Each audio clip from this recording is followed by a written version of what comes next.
বিচিত্রপুর থেকে আমরা এখন চলে এসেছি তালসারি। এই তালসারি আপনারা যারা চন্দনেশ্বর মন্দির আছেন তারাও আসতে পারবেন। এটার ডিস্টেন্স খুব বেশি নয়। দীঘার ম্যাক্সিমাম পর্যটক এই তালসারি আসেন। এই তালসারি হলো সুবর্ণরেখা নদীর মোহনা। টোটো পার্ক করে এই রাস্তা দিয়ে হেঁটে আমাদের বিচে আসতে হবে। বিচের একদম সামনে অবধি টোটো পার্ক করা বা টোটো রাখার কোনো জায়গা নেই। এখানে দুইভাবে আপনারা ঘুরতে পারবেন, জোয়ারের সময় বোটিং করে আর ভাটার সময় বাইক রাইডিং করে। দুই ক্ষেত্রেই জনপ্রতি 100 টাকা করে নেওয়া হয়। জোয়ারের সময় এরকম নৌকা করে নিয়ে যাওয়া হয়।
এই জায়গাটিতে কিছুক্ষণের জন্য নৌকাকে নোঙর করে রাখা হয় এবং এই জায়গায় আমরা নেমে ছবি তুলতে পারবো এবং ঘুরতে পারবো।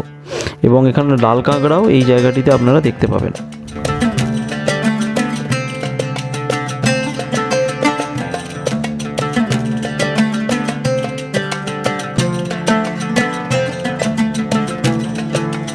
আর যখন ভাটা থাকে তখন এইভাবে বাইকে করে আপনারা ঘুরে আসতে পারেন এই সেম জায়গা দিয়েই।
এখানে জানিয়ে রাখি, আপনারা ব্রেকফাস্ট করতে চাইলে এখানে করে নিতে পারেন।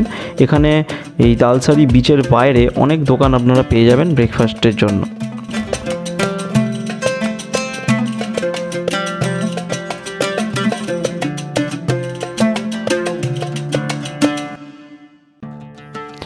তালসারি থেকে দীঘা ফেরার পথে উড়িষ্যাতেই অবস্থিত এই জগন্নাথ মন্দিরটিতে আমরা গেছিলাম। এর ভিতরে ছবি তোলা নিষেধ আছে, তাই আমরা মন্দিরের ভিতরে কোনো ছবি বা ভিডিও করিনি।